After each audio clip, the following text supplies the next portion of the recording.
So since you brought up Christ's statement in the ALLlthat discourse, which is found in Matthew 24, Luke 21, and Mark 13, let me say something about that really quickly. Yeah. In that context, the apostles have come to Christ and they ask him about the buildings of Jerusalem.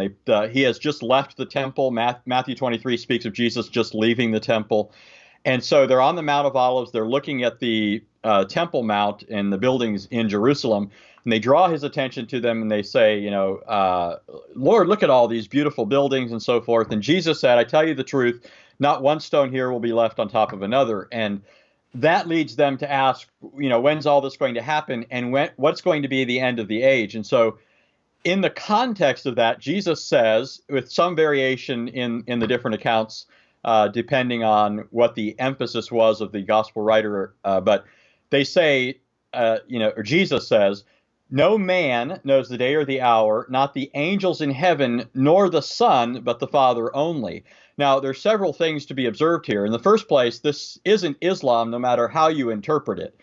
Jesus here categorically distinguishes himself from men and angels, and he ranks himself above them, right? No man knows, not men, not angels, and then he says, not even the Son.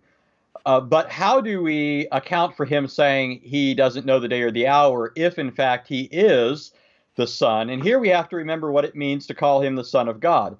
It's not being used in a biological sense. The Bible repudiates that as clearly as the Quran does. Muhammad errantly thinks that Jews and Christians believe that Jesus is a product of biological procreation or sexual relations. But the Bible certainly doesn't teach that. Christians don't believe that.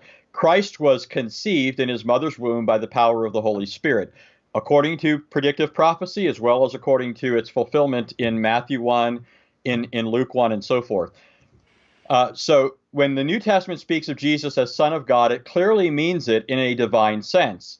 In John 5:17 and 18, for example, Jesus calls God his Father, and claims to be doing what the Father does, namely works of providence, sustaining the world, working miracles, and so forth.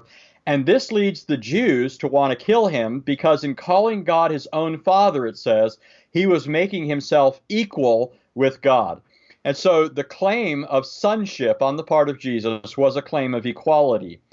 So how can Jesus, who identifies himself as the Son and identifies God as Father, which is abominated in Islam, say that he doesn't know the day or the hour? Well, here, what's important to remember is that Jesus originally spoke Hebrew and Aramaic. Aramaic would have been the common language of discourse among Jews.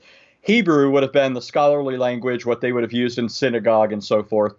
Jesus obviously knew Hebrew. He stood up and read the scroll of Isaiah in the Gospel of Luke, for example, and only somebody who could read in Hebrew could do that. So, but in Hebrew and Aramaic, there is a form of a grammatical form known as a causative, where when a person uses the word know, it doesn't always have to refer to cognitive information or intellectual data.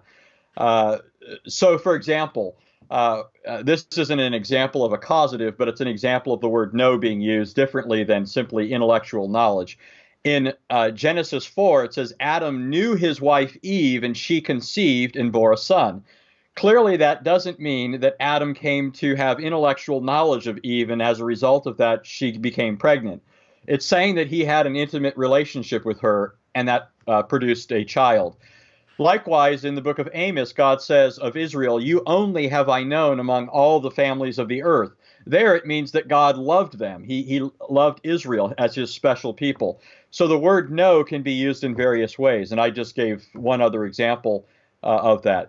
But when the causative form of that is used, what it means is to make known.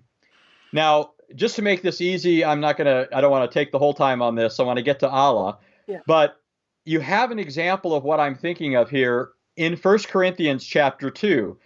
Now, Paul's writing in Greek, but Paul is a Hebrew speaker, and he's obviously thinking in Hebraic ways. But in 1 Corinthians 2, Paul is addressing problems in the Corinthian church, and he says in 1 Corinthians 2:2, I determined to know nothing among you except Christ and him crucified. Now, what was Paul saying there? I don't know anything except that Jesus was crucified? No, Paul's not saying he's ignorant of who he is, of who the Corinthians are, or of a million other things. What Paul is saying is, I determined only to make known this great reality and the implications of it, precisely because this is something that you guys are failing to properly understand and apply to your situation.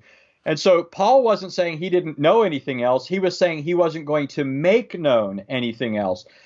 Now, bringing that to Jesus' statement in Matthew 24, when Jesus said, no man knows the day or the hour, not the angels nor the Son, but the Father only, what he's saying is no one has the prerogative to make that day known. Now, contextually, what Jesus is referring to is the coming, his future coming, to receive his bride. He even goes on to give a parable of 10 virgins, remember that, and of the bridegroom. Yeah. He's clearly talking about the coming of the bridegroom for his bride, or of the groom for his bride.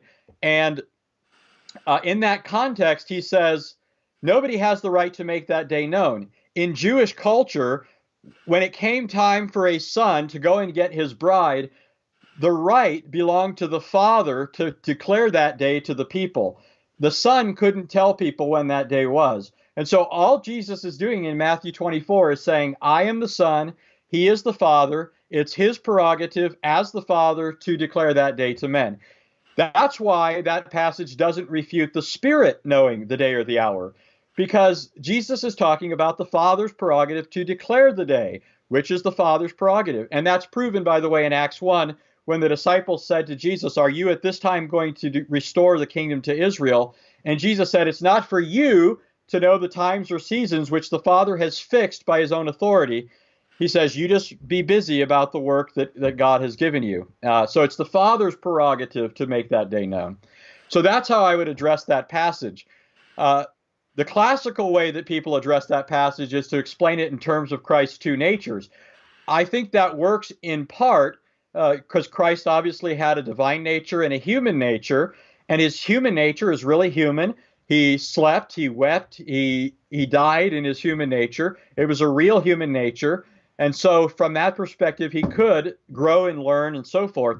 But I don't think that it's consistent with the context to make that the interpretation, because of all that I just said, and because that explanation wouldn't account for how the Spirit is not included there, because it's not talking about intellectual knowledge, but declarative knowledge.